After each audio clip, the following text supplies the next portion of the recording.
வணக்கம் நேர்களே. வாராவாரம் அரசியல்வாதி த பொலிட்டிஷியன் நிகழ்ச்சியின் வாயிலாக அரசியல் பிரமுகர் ஒருவரை அழைத்து வந்து பல்வேறுபட்ட கேள்விகளை நாங்கள் அவரிடத்தில் கேட்டிருக்கிறோம். உங்கள் மத்தியில் எழுகின்ற கேள்விகளுக்கு எங்களின் குரலாக நாங்கள் அவரிடம் கேட்கின்றோம். அவர் எங்களுக்கான பதில்களை வழங்கியிருக்கிறார். அதே போலதான் இம்முறையும் அரசியல்வாதி த பொலிட்டிஷியன் நிகழ்ச்சிக்கு ஒருவர் வருகை தந்திருக்கிறார். நாங்கள் பல கேள்விகளை அவரிடத்தில் முன்வைக்க காத்திருக்கிறோம். பல வேலை பழுக்களுக்கு மத்தியில் யாழ் மாவட்டம் வந்த நேரத்தில் நாங்கள் அவருடன் பேசுவதற்கு அவர் எங்களுக்கு இந்த நேரத்தை ஒதுக்கி இருக்கிறார். வேறு யாருமல்ல, நன்கு பரிச்சயப்பட்ட முகமாகத்தான் இருக்கின்றார். வெகுஜன ஊடகத்துறை அமைச்சரும் அமைச்சரவை பேச்சாளருமான அமைச்சர் கெஹலியர் அம்புக்வெல் அவர்கள்தான் இன்றைய அரசியல்வாதி த பொலிட்டிஷியன் நிகழ்ச்சிக்கு வருகை தந்திருக்கிறார். அவரை வரவேற்றுக் கொள்ளலாம். ஐபோவான் பொதுமாக காரிய மத்திய உங்களுடைய வேலைப்பழுக்களுக்கு மத்தியில் இந்த நிகழ்ச்சிக்கு வருகை தந்ததுக்கு நன்றி. கேள்விகளுக்குள் செல்லலாம். ஒபதிமா யாப்பனேட்டேவில் இன்னி நீங்கள் யாழ்ப்பாணம் வருகை தந்திருக்கிறீர்கள். இதன் நோக்கம் என்னவாக இருக்கின்றது?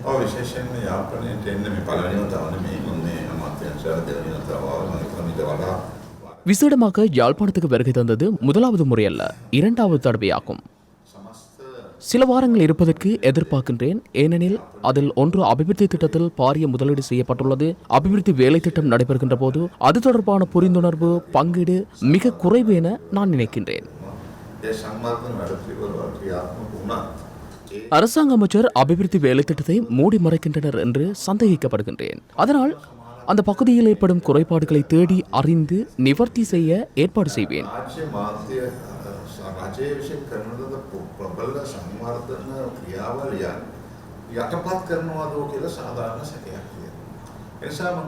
அதனால் நான் நினைக்கின்றேன், குறைகளை தேடி நின்று நிவர்த்தி செய்ய அவர்களோடு உறவை ஏற்படுத்தி செல்ல வேண்டும். அதன் அடிப்படையில் ஆளுநருடன் ஒரு கூட்டம் இருந்தது. அங்கு இருக்கும் வேலை திட்டங்களில் இன்று கூட ஒன்று இடம்பெற்றது. சக்தியுள்ள அரசாங்கம் என்பதால் வேலை செய்வதால் அதனை ஏற்றுக்கொள்ள வேண்டும், பிழை செய்தால் அது வேறு கதை. வேலை செய்வது தொடர்பான நம்பிக்கையும் தெளிவுபடுத்தலும் அவசியமாகும். நிரந்தரமாக வடக்கில் தொடர்ந்தும் வேலை செய்ய எதிர்பார்க்கின்றேன்.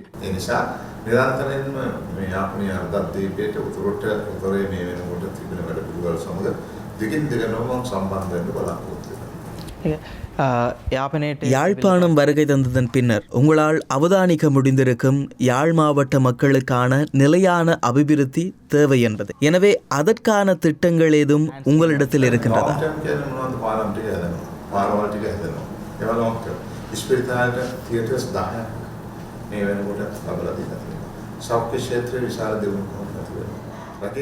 நீண்டகால இலக்கு என்றால் பாலம் பாதைகள் அமைப்பது. வைத்தியசாலைகளில் சத்திர சிகிச்சை நிலையங்கள் 10 இதுவரையில் அமைக்கப்பட்டுள்ளது. 1,00,000 பேருக்கான வேலை திட்டத்தில் வடக்கினை கைவிடவில்லை. சாதாரண தரம் படிக்காத ஒவ்வொரு கிராம சேவையாளர் பிரிவிலும் குறைந்தது 10-15 பேர் உள்வாங்கப்படுகின்றார்கள். இங்கு பட்டதாரிகள் அனைவருக்குமான வேலைவாய்ப்பு என்பன நீண்டகால இலக்காகும். கல்வி, சுகாதாரம் இப்பகுதியில் நீண்டகால இலக்காகும். விவசாயம், பசலை இலவசமாக கொடுக்கப்படுகின்றமையால் நெல் 50 ரூபாவுக்கு கொள்வனவு செய்வதால் விவசாயிகள் சிறப்பான முறையில் வாழ வேலை திட்டத்தை செய்துள்ளோம். மின்சாரம் பெற்றுக் கொடுத்துள்ளோம். 2009இல் 100க்கும் 26% தான் இருந்தது. வடக்கில் நகரங்களில் கூட ஜெனரேட்டர் தான் இருந்தது. அதனை தற்போது மாற்றியுள்ளோம். நீர் பிரச்சனை நீண்ட காலமானது. மின்சாரம், நீர், பாடசாலை, வைத்தியசாலை இருக்குமாயின் அதனை கஷ்டப்பட்ட பிரதேசம் என்று கூற முடியாது. கஷ்டம் என்று கூறுவது வீட்டு பிரச்சனை தான். வீட்டில் உள்ள பிள்ளைகளுக்கு கல்வி, போஷணை நன்றாக இருக்க வேண்டும்.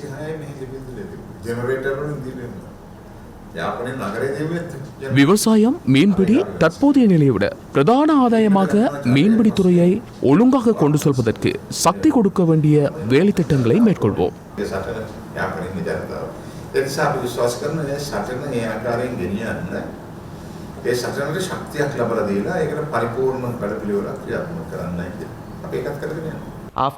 நாடாளுமன்ற தேர்தலுக்கு பின்னர் அமைச்சர்களின் தொடர்ச்சியான யாழ் வருகையானது எதிர்காலத்தில் தமிழ் மக்களின் வாக்குகளை பெறுவதற்காகவே இருக்கின்றது என்கின்ற குற்றச்சாட்டை எவ்வாறு பார்க்கின்றீர்கள்?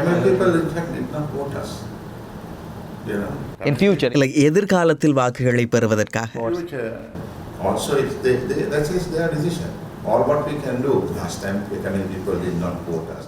அது அவர்களது முடிவு. அவர்கள் வாக்களிக்கவில்லை என்பதால் அவர்களும் யாழ்ப்பாணத்தை விட்டு போகவில்லை. அதேபோல நாங்களும் அவர்களை கைவிடப் போவதில்லை. எவ்வாறான காரணங்களுக்காக அவர்கள் வாக்களிக்கவில்லை என்பது எமக்கு அவசியமில்லை. ஆனால் தொடர்ந்தும் அவர்களுக்கான எமது சேவை தொடரும். கடந்த முறை செய்ததை விட இம்முறை இன்றும் நிறைய செயற்திட்டங்களை செய்ய எண்ணியுள்ளோம். யாழ்ப்பாண மக்கள் எப்போதும் நன்றி உணர்வுடன் இருப்பார்கள் என்று நான் நினைக்கின்றேன். தொடர்ச்சியாக அவர்களுக்கு தேவையான விடயங்களை செய்யும் போது அவர்களது மனம் மாறுதல் அடையலாம்.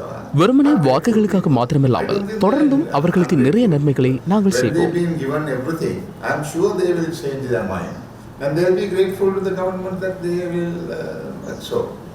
Not necessarily that we are looking at the vote, but being very responsible people, being very grateful people who remembers when something is done, I'm sure they will turn around.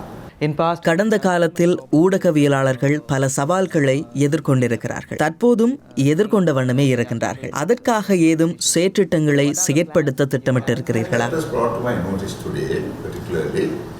With regard to shortage of people, recognition to the people, and perhaps training. இன்று நடைபெற்ற கூட்டத்திலும் அது தொடர்பாக பேசப்பட்டது. இங்கு இருக்கின்ற பிரச்சனை ஆளணி பற்றாக்குறை, தொழில்நுட்பம் சார்ந்த பயிற்சி இல்லாமல் இருப்பது, சரியான அங்கீகாரம் இல்லை. இது தொடர்பாக நான் ஊடகத்துறை தலைவருடன் பேசியிருக்கின்றேன். அதுபோல என்னுடைய நண்பர் அங்கஜன் ராமநாதனுடனும் இது தொடர்பில் பேசியிருக்கின்றேன். எனவே அனைவரும் கூட்டாக இணைந்து ஊடகத்துறையில் நீங்கள் சுமூகமாக பணியாற்ற வழிகள் செய்து கொடுக்கப்படும். And we will facilitate everything that is possible within our purview for you to have a very comfortable media practice here. Okay. சமூக ஊடகங்கள் தொடர்பான கட்டுப்பாடுகள் பற்றி Now, social media, we might have to look at it seriously as to what's. When we do that, they will say that we are trying to control media, but we are not trying to control media. We are trying to bring some decency and some ethics to media. சமூக ஊடகங்களை கட்டுப்படுத்த வேண்டும்தான். ஒழுக்கமான நேர்மையான சமூக ஊடகங்களை வரவேற்க வேண்டும். என்னுடைய ஊடக நண்பர்கள் கூட சொல்லியிருக்கின்றார்கள், ஒழுக்கமாகவும் நேர்மையாகவும் தான் ஊடகங்கள் நடத்தப்பட வேண்டும். இங்கு நிறைய பேர் சமூக ஊடகங்களை தவறாக பயன்படுத்திக் கொண்டிருக்கின்றார்கள், குழுக்களை உருவாக்கி கொண்டிருக்கின்றார்கள். இவர்களுக்கு சரியான வழிகாட்டல்களை வழங்க நாங்கள் தயாராக இருக்கின்றோம். Get some training. We will facilitate all that for you to become a good journalist, good media person. இலங்கையை பொறுத்தவரையில் சமூக ஊடகங்கள் மீதான கட்டுப்பாட்டு சட்டம் என்று எதுவும் இல்லை. எதிர்காலத்தில் ஏதும் வர வாய்ப்பிருக்கிறதா? சீனாவை தவிர ஏனைய நாடுகளில் சமூக ஊடகங்கள் தொடர்பான சட்டங்களை நாம் அவதானிப்போம்.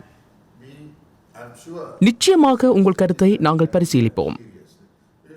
நான் ஒருபோதும் கட்டுப்பாடு என்கின்ற வார்த்தையை உபயோகிக்க மாட்டேன். அனைவரும் உண்மையாகவும் நேர்மையாகவும் ஊடகத்துடன் செயற்பட வேண்டும் என்றே நான் நினைக்கின்றேன். கடந்த சில நாட்களாக சிங்கராஜா வனம் தொடர்பில் பேசப்படுகிறது. என்ன நடக்கிறது? No, in fact, I spoke to the president in the morning also with regard to this matter. இந்த விடயம் தொடர்பில் இன்று ஜனாதிபதியுடன் பேசியிருக்கிறேன். இதை நாங்கள் சரியான முறையில் கையாள வேண்டும். மக்கள் முதலில் காடுகள் எவை என்பதை தெரிந்து நடந்து கொள்ள வேண்டும். காடுகள் அளிக்கப்படுவதை ஏற்றுக்கொள்ள முடியாது. மக்களிடம் இருக்கும் முறைப்பாடுகள் கிடைக்கும் போது நாம் நேரடியாக சென்று பார்வையிட்டு பிரச்சனைகளை தீர்ப்போம். உங்களுடைய கருத்தை நான் ஆமோதிக்கின்றேன். இது தொடர்பில் கூடிய கவனம் எடுப்போம்.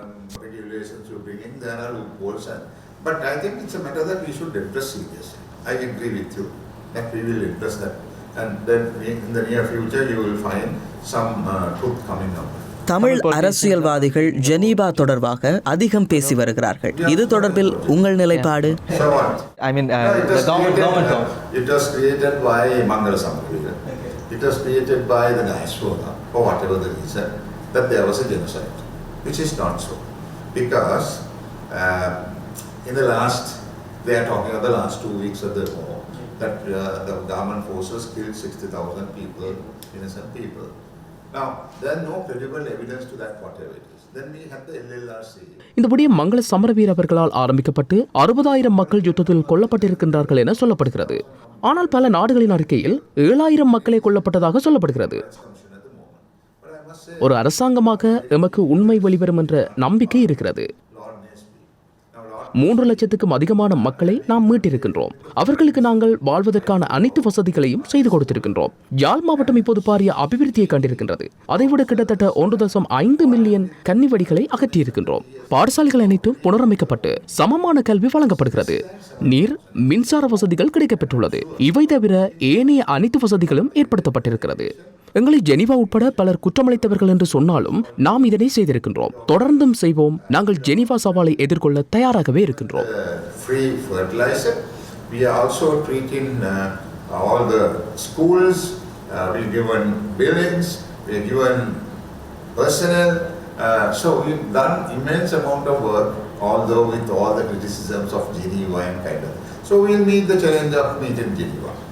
ஆனால் இன்றும் சில தமிழ் மக்கள் அரசுக்கு எதிரான போராட்டத்தை முன்னெடுத்து வருகின்றார்களே. It's a usual thing. No? I mean, we don't expect everybody. Why about Tamil? What about the Sinhala people? What about the Muslim people? So why only Tamil? There are certain people. But I'm sure most. சிலது எப்போதுமே நடக்கும். தமிழ் மக்கள் மட்டுமல்ல, சிங்கள மக்களும் முஸ்லிம் மக்களும் போராடுகின்றார்கள். எங்களுக்கு கடந்த முறை வாக்களிக்காத தமிழ் மக்கள் அரசியல் ரீதியான பார்வையை விடுத்து எங்கள் நாட்டின் நலனுக்காக சிந்தித்திருந்தால் நிச்சயமாக எங்களுக்கு வாக்களித்திருப்பார்கள். இருந்தாலும் அவர்களுக்கு அரசியல் ரீதியான பார்வை அவர்களிடம் நிச்சயம் தாக்கம் செலுத்தும். They definitely voted us. Still, politics will play, and some people will not. நீங்கள் முஸ்லிம் சமூகம் தொடர்பில் பேசியிருந்தீர்கள். அண்மை காலமாக முஸ்லிம் பெண்களினுடைய புர்கா ஆடை தொடர்பான பிரச்சனை பேசப்பட்டு வருகின்றது. இது பற்றி I am of the view for national security. Burqa is something that we need to discuss and see whether it is necessary, because there are 6 dresses. Hijab. I can't remember, but there are 6 different dresses. We are talking only about 2. Hijab and hijab. No, those are 2 where you cover. One thing. You are now connected to. என்னுடைய தனிப்பட்ட பார்வையில் தேசிய பாதுகாப்பிற்கு புர்கா முரணாக இருப்பதாக நினைக்கின்றேன். எனவே நாங்கள் அதை பற்றி பேச வேண்டும். 6 வகையான ஆடைகள் இருக்கின்றது. நாங்கள் 2 ஆடைகள் குறித்தே பேசுகின்றோம், கிஜாப் மற்றும் நிஜாப்.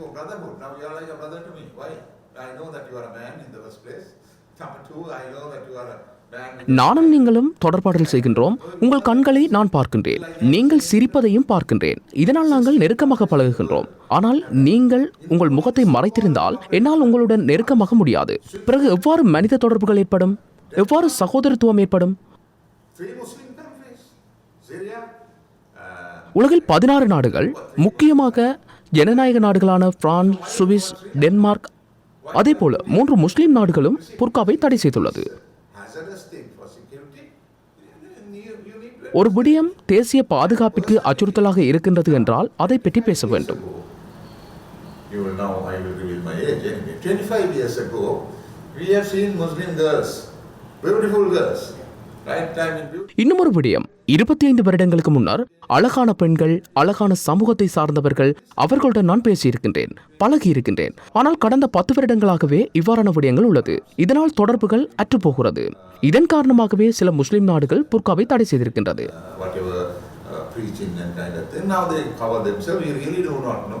அதேபோல இலங்கை ஒரு பல் சமூக நாடு, அதிகமாக பௌத்த சிங்களவர்கள் வாழும் நாடு.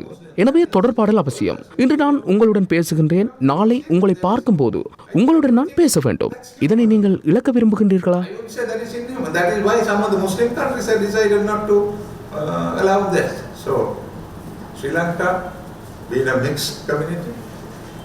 Majority Sinhala Buddhist. That connectivity is very important. Today I talk to you, and tomorrow when I see, I must be able to say, hi, hello, how are you? Right? You are losing that with that.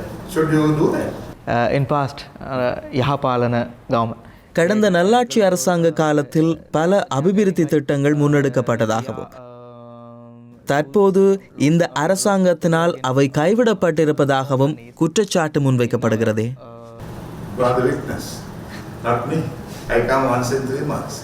You are living here. You see the development. You see the human resource development. Leave alone the physical development. What about the human resource development? இங்கு நடைபெறும் அபிவிருத்தி திட்டங்களுக்கு நீங்கள் சாட்சி. நான் 3 மாதங்களுக்கு ஒரு முறை வருகிறேன். நீங்கள் இங்கே இருக்கின்றீர்கள். இங்கு பல செயற்திட்டங்கள் முன்னெடுக்கப்படுகிறது. குறிப்பாக பட்டதாரிகளுக்கு வேலை வாய்ப்புகள் வழங்கப்படுகிறது. பெற்றோர்கள் இதையே எதிர்பார்க்கின்றார்கள். இன்று அவர்கள் இதையொட்டி மகிழ்வடைகின்றார்கள். அதேபோல காப்போதா சாதாரண தரத்துடன் உள்ளவர்களுக்கு இப்போது வேலை வாய்ப்புகள் வழங்கப்பட்டுள்ளது. அவர்களது தேவை பூர்த்தி அடைந்திருக்கின்றது. விவசாயிகளுக்கான மானியம் வழங்கப்படுகிறது. இதைவிட நிறைய விடயங்கள் இருக்கின்றது. ஒரு பட்டியலே போடலாம். இப்போது மக்கள் சிரித்து சந்தோஷமாக இருப்பதை பார்க்க முடிகிறது. சில நாட்களாகவே நாங்கள் முகம் கொடுத்து வருகின்ற ஒரு பிரச்சனையாக இருப்பது தொல்லியல் துறை மற்றும் வனவள திணைக்களங்களின் அத்துமீறிய நடவடிக்கை. இதனால் எங்கள் பூர்வீக நிலங்களும் கலாச்சார சொத்துக்களும் கைப்பற்றப்பட்டு கொண்டு இருக்கின்றது. இது தொடர்பில் என்ன நினைக்கின்றீர்கள்? Now what happens? Archaeological and forestries, it has a big problem. In fact, you are right. Even not only the north, the south also the same problem exists.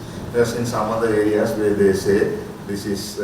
தொல்லியல் துறை மற்றும் வனவள திணைக்களங்கள் தொடர்பான பிரச்சனைகள் வடக்கில் மாத்திரமல்ல, தெற்கிலும் காணப்படுகிறது.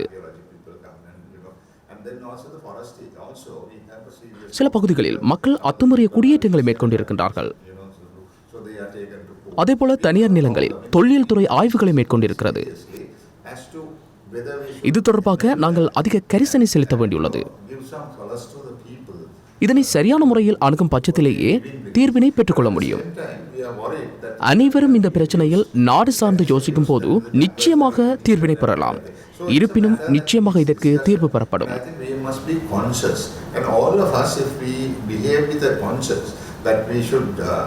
Preserve our national treasure while we also make ways of living. I suppose we will find the answer to this problem. I'm sure this problem has certain issues that has to be dealt with. சில தமிழ் அரசியல்வாதிகள், குறிப்பாக தமிழ் தேசிய மக்கள் முன்னணியின் நாடாளுமன்ற உறுப்பினர்கள் கஜேந்திரகுமார் பொன்னம்பலம், செல்வராசா கஜேந்திரன் ஆகியோர் இங்கு இருக்கின்ற மக்களின் பிரச்சனைகள் அங்கஜன் ராமநாதன் அவர்களால் சரியான முறையில் அரசிடம் எடுத்துச் செல்லப்படவில்லை என ஒரு குற்றச்சாட்டை முன்வைத்து வருகின்றனரே. There are members who have come from the TNA and few other political parties. Then my good friend Ponnambalam and the former Chief Minister Vigneswaran, they are a different party. In my view, I may be wrong, they are 100%, they want complete communism. They work with that intention. Their speeches in the parliament also leads to violence. Tamil தேசிய கூட்டமைப்பு மற்றும் ஏனைய கட்சிகள் தமிழ் தேசியம் சார்ந்த அரசியலை முன்னெடுத்து வருகின்றார்கள். அது வன்முறையை தூண்டக்கூடிய விடயங்களாக இருக்கிறது. இதனை சமமாக்குவதற்கு அங்கஜன் ராமநாதன் முயற்சிகளை முன்னெடுத்து வருகின்றார். அவர் நாடாளுமன்றத்திலும் மக்களுக்கான தேவைகள் குறித்து பேசுகின்றார். வீடமைப்பு, வீதி அபிவிருத்தி போன்ற பல தேவைகளை முன்வைக்கின்றார். ஒரு இளம் அரசியல்வாதியாக அவரை மக்கள் தேர்ந்தெடுத்திருக்கின்றார்கள். எனவே மக்களுக்கானதை அவர் தொடர்ந்தும் செய்வார். There is genuinely the housing problem. Is the housing has not been done. There was 50,000 houses that were promised by the Indian government. Some have not come. So Angajan will say, okay, you all have promised, so that is there, right? And that is why he's been voted in here by the people. So that has been done very well. Thank you. உங்களுடைய நேரத்தை ஒதுக்கியதுக்கு நன்றி. Thank you. It's a pleasure being with you all, and then at least இந்த நிகழ்ச்சியில் கலந்து கொண்டது எனக்கு சந்தோஷம். தொடர்ந்தும் மக்களுக்கான தெளிவூட்டல்களுக்காக நிச்சயம் நான் வருவேன். அத்துடன் தொடர்ந்தும் ஊடகங்கள் எவ்வாறு இயங்குகின்றது, அதன் பிரச்சனைகள் தொடர்பாக தொடர்ச்சியாக அவதானித்து வருவேன். Issues that are related to media, the communication, kind of misgivings and misunderstandings, all that have taken down to the maximum possible levels and have a very cordial relationship with the people in the north. Thank you so much. நிச்சயமாக நிறைய விஷயங்களை கேட்டிருந்தோம். எங்களுக்காக இந்த நேரத்தை எவ்வளவு நேரமும் செலவழித்து எங்களோடு வந்திருந்து தன்னுடைய அந்த நேர அட்டவணைக்கு பிரகாரம் எங்களுக்கு இந்த நேரத்தை ஒதுக்கியதுக்கு நாங்கள் அவருக்கு எங்களுடைய மனமார்ந்த நன்றிகளை தெரிவித்துக் கொள்ளலாம். இன்றைய நிகழ்ச்சியில் கலந்து கொண்டு கேள்விகளுக்கு பதில் வழங்கியிருந்தார் வெகுஜன ஊடகத்துறை அமைச்சரும் அமைச்சரவை பேச்சாளருமான அமைச்சர் கஹாலி ரம்புக்வெல் அவர்கள் இணைந்திருந்தார். அவருக்கு எங்களுடைய நன்றிகளை தெரிவித்துக் கொண்டு மற்றொரு அரசியல்வாதி த பொலிட்டிஷியன் நிகழ்ச்சியிலிருந்து சந்திக்கலாம் நேர்களே. வணக்கம்.